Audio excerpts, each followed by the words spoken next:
Welcome to Newsday Studios. I'm Joye Brown, and we are here for a one-on-one conversation with Rob Lubin, the Democratic candidate in the 2nd Congressional District.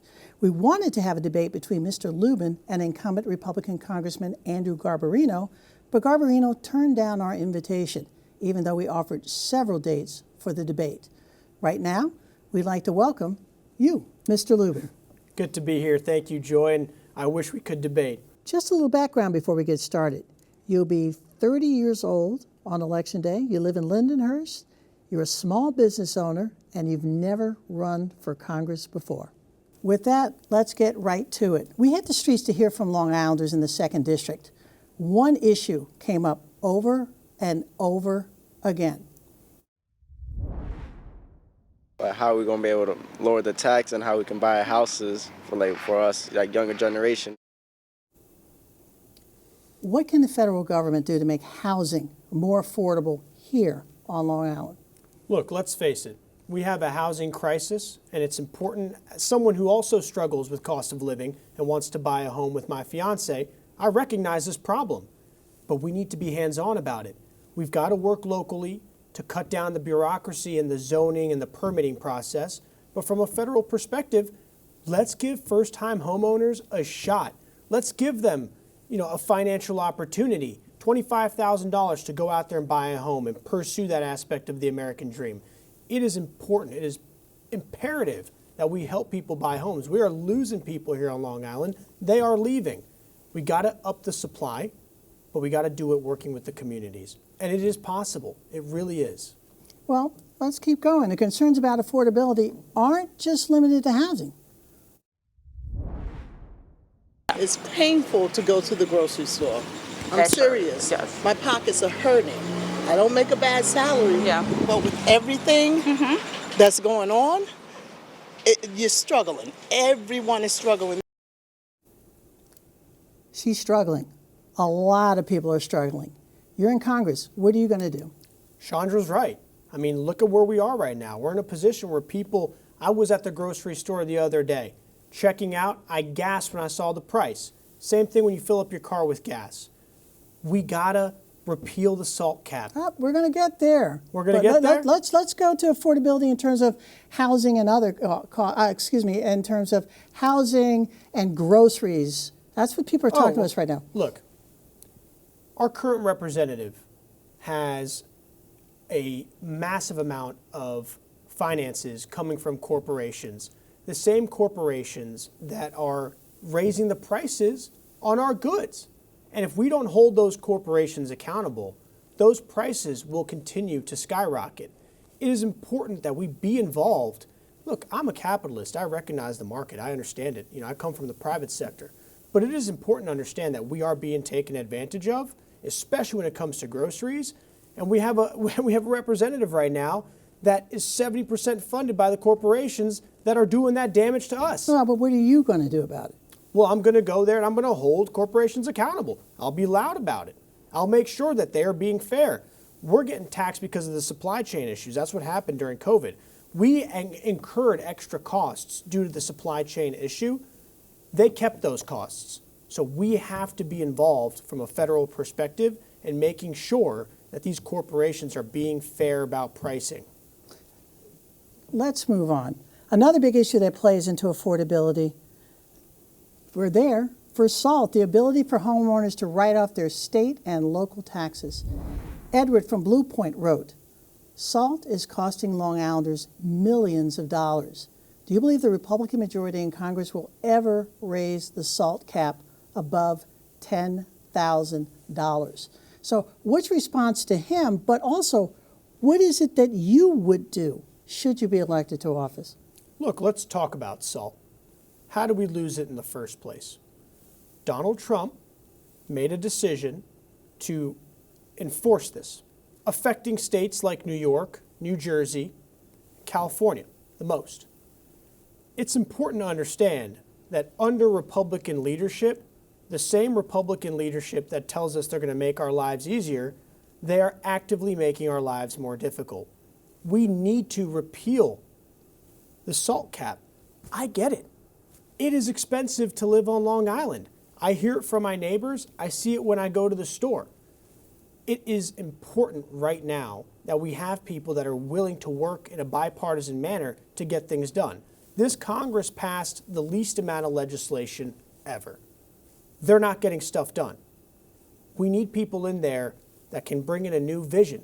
And I can bring in that new vision to negotiate and make sure that I won't sign anything unless SALT is involved, because my neighbors need it. I need it. So your delegation, should you be elected, could be mixed, Republican, Democrat. You're saying that the Republicans didn't do it, and you're saying this is all the fault of Republicans. How are you going to be working with your Republican colleagues then? No problem for me, honestly. I'll work with a Republican, I'll work with a Democrat, I'll work with an independent. I choose people over party, and that is how I have run my campaign from the beginning. I don't come from the political space. I come from the private sector. I come from a small business background. And when you're running a small business, you got to work with everyone to make sure your business is successful. I'm going to take that same attitude straight to Congress. And I think our current representative, who led the fight to bring SALT back and failed. He wasn't able to do it. That is indicative that we need a change. Let's move on to immigration. Now, that has become one of the biggest national election issues. The GOP has been calling for a crackdown at the border to halt illegal crossings into the country. But at the same time, we know that the largest growing populations here on Long Island are immigrants, particularly Asians and Latinos who came into the country legally or otherwise. On the campaign trail, what are you hearing from immigrants or recent immigrants? I think there's fear. I think in general, there's fear. We have a problem at the border, and it needs to be solved. And we had a bipartisan border bill that was shot down and torpedoed by one person, Donald Trump. And the issue we have here is we play politics with key issues around elections. And the truth is, if we're going to get anything done with the immigration issue, we've got to pass this bipartisan bill. It gets more federal agents.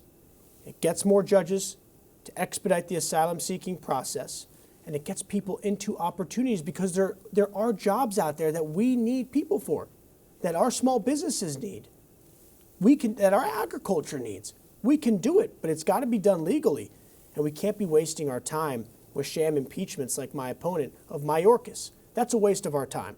And the American people are smart. They don't want their time wasted. When they elect people, they want to see things get done. Well, let's stay on immigration for a minute and piggyback on that last question. What's your stance on Donald Trump's idea of mass deportations, especially as it relates to Long Island, your district? Joy, of course we have a problem with the border and we need a solution. The solution is not mass deportation. I mean, that is draconian. And by the way, from an economic perspective, that is not as effective as Donald Trump thinks it'll be. We have to be smart and pragmatic about this. We have to lead with solutions that are actually possible. That's an impossible solution. The chaos that would ensue after that would just take us backwards. Let's pass the border bill. Let's have an asylum-seeking process that's not broken. The only way we're going to be able to do that is if we have some common sense in Congress. People like my representative and the other representatives on Long Island, minus obviously Congressman Suozzi, who's been very vocal about the border, are wasting our time. And this time is precious. If you want to fix the border, you got to work together. Let's go to foreign affairs now. Let's do it. Let's talk about the Israel-Hamas war. The conflict has been expanding with Iran firing missiles into Israel. That was in retaliation for Israeli strikes against Hezbollah leaders. Tens of thousands have been killed in the fighting. What's your stance on the war, and how would you approach ending the violence should you make it to Congress? Joy, it's a very sad situation.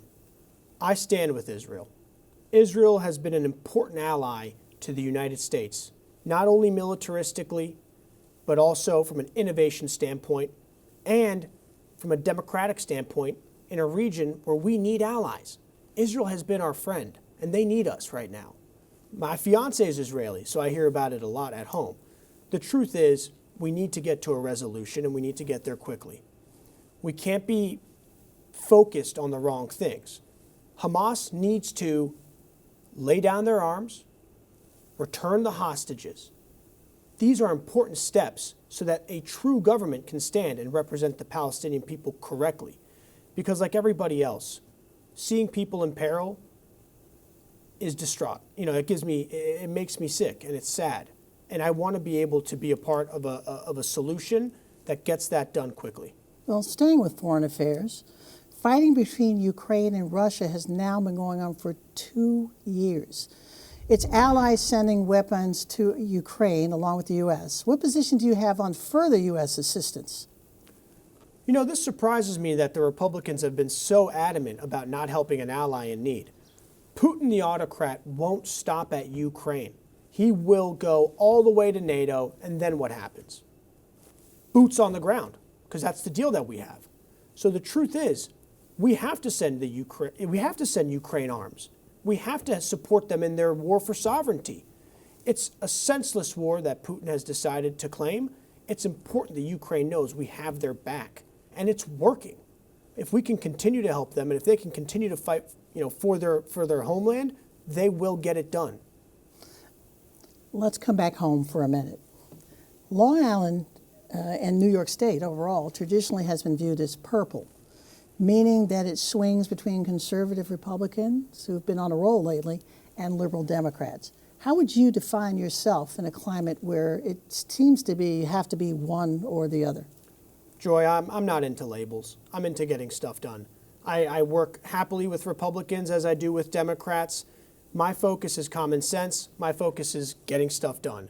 The only way that we can push our country forward is if we have people that are less focused on labels, like my opponent is, and more focused on actually providing for the constituents of New York's 2nd District who are struggling with affordability, healthcare accessibility, clean drinking water, small businesses. I don't have time for the labels. All I have time for is solutions. Now, let's talk about the presidential election. Your opponent, Congressman Andrew Garbarino, was the only member of Long Island's House delegation to certify the results in the last presidential race. If elected, will you do the same no matter which candidate wins?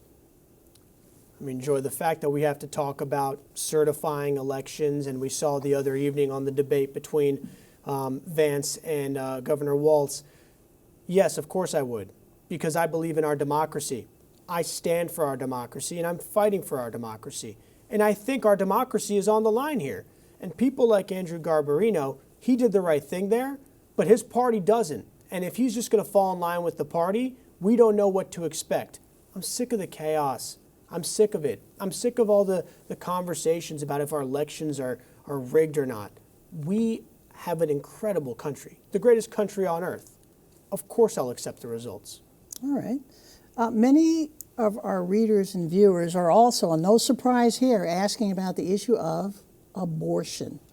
Following the Supreme Court ruling that overturned Roe v. Wade, what's your stance? I just don't understand why we are continuing to encroach on women's rights. I think it's unfair, and I think it is ridiculous. I will codify right away. I stand with women. I stand with making historic investments in women's health. I will be a champion for women's rights, unlike my opponent, who got an F from Planned Parenthood, who's voted against women's rights multiple times. Look, the reality is, my goal is to make people's lives easier. It appears his goal is to take things away from people. I won't let that happen. I will stand with the women of the 2nd District, and they have a friend in me. All right, let me go back to clarify. You said codify. Codify what? Codify Roe v. Wade. Codify Roe v. Wade? Oh, yeah. Okay. But let's stay on abortion, which was decided by the Supreme Court, right? Yeah. So let's talk about the court for a minute. Supreme Court's ruling, after the Supreme Court's ruling on abortion rights, that is, President Biden floated the idea of expanding the number of justices on the high court. He wants to impose term limits, and he also suggested setting up a code of conduct. What do you think about these ideas? Look, I think we have things in place for a reason, and it shows why voting is so important. If you didn't vote for Donald Trump and he didn't win the presidency, we wouldn't have these judges. We can't reconfigure things just because we're unhappy. I haven't really given much thought into changing up the Supreme Court. What I have given a lot of thought to is voting. If people vote, their result and their friends vote and their families vote, and they get the result they want, then they don't have to worry about this problem. So just again to clarify, the Supreme Court is, you leave it the way it is. As of right now, yes. All right. The next question is especially important given what's happening in Florida. This past summer, right here, President Biden announced an emergency declaration for Suffolk County after nearly 9 inches of rain fell on parts of the island in just 24 hours. County Executive Ed Romaine suggested climate change was responsible for the storm and the damage. Some roadways on the North Shore of Long Island were washed out. What do you think the federal government can or should do to address that problem? Joy, I went out after those storms. I drove to go see the damage myself, and I posted about it on social media. I'm scared. I think we have a real problem on our hands, and you're seeing it, like you mentioned, in Florida with Hurricane Milton. We need funding to upgrade our infrastructure immediately. Our scientists and fire departments have been flagging fear that our beaches are eroding, that we are having problems, and this will keep happening. You don't snap your finger and all of a sudden this stops happening. You have to have action. My opponent's party has gone against everything possible when it comes to protecting our environment. We need someone who is willing to accept that our environment is changing. We need to upgrade our infrastructure, and we need to take care of our streets and homes. People are and will continue to be in danger if we don't do something. But what does that look like on Long Island? What would you from Washington do for the South Shore? It's all about emergency relief funding and making sure that's in place and well funded. It's about sanding our beaches, but that's a Band-Aid, right? I mean, that doesn't last forever. So we need to come up with legitimate infrastructural systems that take care of our streets, that take care of our, when the water is rushing, that it makes sure that we have a sewage system that is adequate, that can handle it. It's a high stakes situation, but it needs to be done quickly. Well, we're seeing a lot of these storms. We're seeing a lot of damage that we've never seen before. Do you think that things that are destroyed should be rebuilt, or do you think it should just go back to nature? We'll have to see the example, Joy. I mean, I can't speak on to, depending on what you're referring to. Obviously, if it's something that's been abandoned for years and it got destroyed, that could be. No, I'm talking about someone's home. It's there, and then it's not there in an area where we've seen storms before, and you have to make a decision. Do you want to put your money behind restoration, or do you want to say, hey, this isn't going to work anymore, we got to move? Sure. Listen, if I win, my job is to protect the constituents of New York's 2nd District. I do that by making sure they are all right. If they need our help, and if they need those homes, we are going to fight for those homes. That is my job. We're going to fight to make sure they have access to flood insurance. That is my job. Of course, this will keep happening, and we should be honest and say, hey, this is a problem that will continue to happen. But I won't let someone suffer in my district if I'm in charge. I will make sure they know that Rob Lubin is there and I'm out there. Our current representative is nowhere to be seen. No town halls, no debates, no social media, nothing.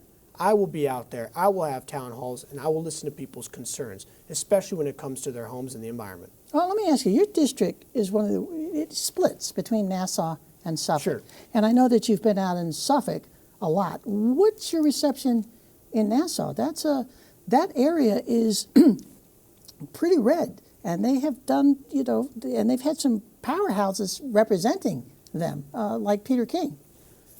Absolutely. I love Massapequa. I'm fluent in Italian. My mother's from Italy. She moved here in her 20s. There's a huge Italian community there that I get along great with. I want them to know that I'm there to fight for them. And Congressman Suozzi, during his election, fought for them as well, and I will do the same thing. We split the unions. I have good union relationships, and I will continue to push. Every inch of this district will be protected under my administration. No ifs, ands, or buts. Just because Massapequa's voted Republican doesn't mean that I won't fight for them. And I will introduce myself and show them there's more common ground that unites us than anything else. Many people we spoke with had questions about the state of Long Island's roads. Why are our taxes so high and nothing? Our streets are terrible. Our highways are terrible. You can't get around Long Island without a car. You Sure. can't. So what can you do? What can the federal government do to help?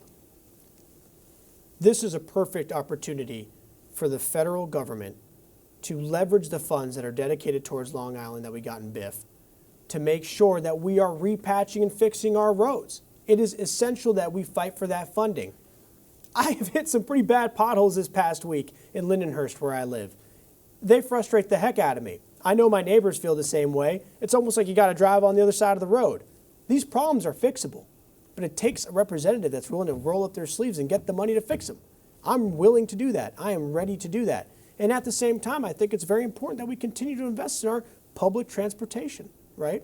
So people can have an option of public transportation if their car hits a pothole and they can't use it tomorrow. Like, we need to be making these kinds of investments in our district. We want to attract people here. But more importantly, we want to keep people here. All right, before we move on, you better tell people what BIF is.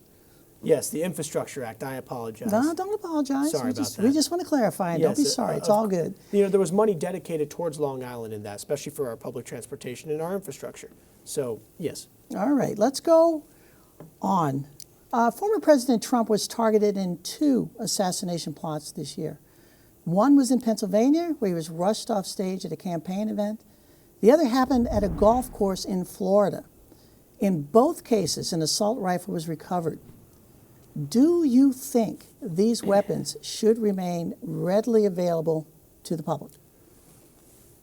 For starters, there should never be a situation where a candidate, especially a presidential candidate, is being shot at in an attempted assassination. I am furious about that, and that is not the country we want to be building. When it comes to the guns, the reality is we do have to make changes. I am pro the Second Amendment. I support the Second Amendment. I stand with the Second Amendment. I will never touch or talk about touching the Second Amendment. But what I do think is important is that we be pragmatic about guns. We got to get guns out of the hands of the wrong people. We got to support our law enforcement in their efforts to do that. And I think universal background checks make sense. You know, my opponent has a very bad record on guns. He's voted against red flag laws plenty of times. I sit here in support of the Second Amendment, but in support of change that is common sense oriented. Our kids are getting shot in their schools, right? I mean, that's horrific. And our representative is silent when that happens. We can't be silent. We have to be smart about getting the guns out of the hands of the wrong people and supporting our law enforcement while we do that. Well, another thing that's become kind of a campaign issue, especially coming from Democrats nationally, is about Project 2025 and questions about it. One, have you read Project 2025? Some of it. I haven't read the whole thing. It's nasty enough. You don't need that much reading to figure out how bad it is. Was there anything in there in particular that bothered you?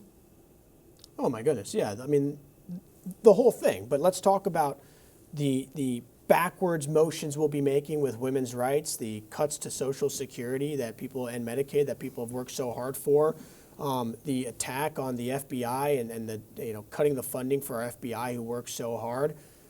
Project 2025, Trump's 2025 project plan, is a playbook on what the Republicans will do if he is elected in office. And what scares me is the fact that if they are to win, we can find ourselves in a situation where our rights are being stripped away quickly, and not to mention all the firing of hardworking civil servants. I don't stand for that. Okay. Now, there's a lot of concern about voter fraud and the fairness of the election. Do you foresee any problems in accurately counting the votes here on Long Island? I do not. I do not foresee any problems. I know voter fraud is a topic of conversation, especially from one group of people, but I do not foresee it being a problem here on Long Island. I know that people work extremely hard to make sure our votes are counted correctly. I will stand by the results of the election. I hope my opponent will do the same. Thank you, Mr. Lubin, for joining this discussion. And I want to thank you at home for joining us. Newsday reporters are taking a broader look at this conversation. To read their story, just go to Newsday.com. I'm Joye Brown.